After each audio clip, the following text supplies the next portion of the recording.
Bharat Ratna doctor Bhimrao Ambedkar के 135वें जन्मोत्सव पर आगरा में भव्य आयोजन की तैयारी है। गयासपुरा क्षेत्र की भीमनगरी समारोह आयोजन समिति की ओर से 31वीं भीमनगरी का आयोजन शाहगंज स्थित जीआईसी मैदान पर किया जा रहा है। भीमनगरी की तैयारियां अंतिम चरण में है। गुरुवार को जीआईसी मैदान पर आयोजन समिति के पदाधिकारियों ने भीमनगरी महोत्सव के 3 दिवसीय आयोजन की विस्तृत जानकारी के साथ भीमनगरी महल का पोस्टर विमोचन किया।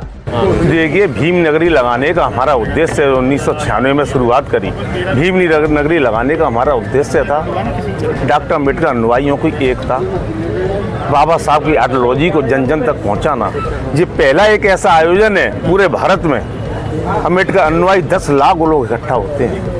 पूरे भारत में ऐसा आयोजन कहीं नहीं होता। ये डॉक्टर अम्बेडकर के अनुयायियों की एकता और अखंडता, अपनी ताकत प्रदर्शित करने का मंच है और बाबा साहब की आइडियोलॉजी के पहुंचाने का घर घर तक विकास कार्य साथ साथ हम कराते ही हैं। लेकिन मैं धन्यवाद दूंगा खास तौर से क्षेत्रीय कमेटी के अध्यक्ष, उनके महामंत्री महेंद्र चौधरी को, जिस तरह की भीमनगरी लगाने जा रहे हैं। मैं समझता हूँ ऐसा सामाजिक आयोजन किसी महापुरुष का पूरे भारत में नहीं हुआ होगा जो इस बार 31 भीमनगरी में करने जा रहे हैं। इतनी हाई टेक करने जा रहे हैं। मैं समझता हूँ जिस तरह से इन्होंने आगरा ही नहीं, उत्तर प्रदेश ही नहीं, भारत ही नहीं, मैं समझ जहाँ जहाँ अम्बेडकर अनुयायी विदेशों में रहते हैं वहाँ तक ये हमारा संदेश जाएगा। इसके लिए मैं उनको बधाई देता हूँ। सोच सकते हैं कि इससे बढ़िया भीमनगरी आज तक नहीं लगी होगी और आगे हम भी ये चाहते हैं कि जैसे आगामी भीमनगरी और इससे भी ज़्यादा अच्छी लगे। हम समाज के प्रति ये वो देना चाहते हैं, संदेश देना चाहते हैं। तो ये हमारा सबसे पहला ये है और इससे ज़्यादा भव्य और क्या हो सकता है। ठीक है भाई। जैसे थीम की बात हमने अभी बताई है और फिर से मैं बताना चाहूँगा कि ये सम्राट अशोक का महल होगा।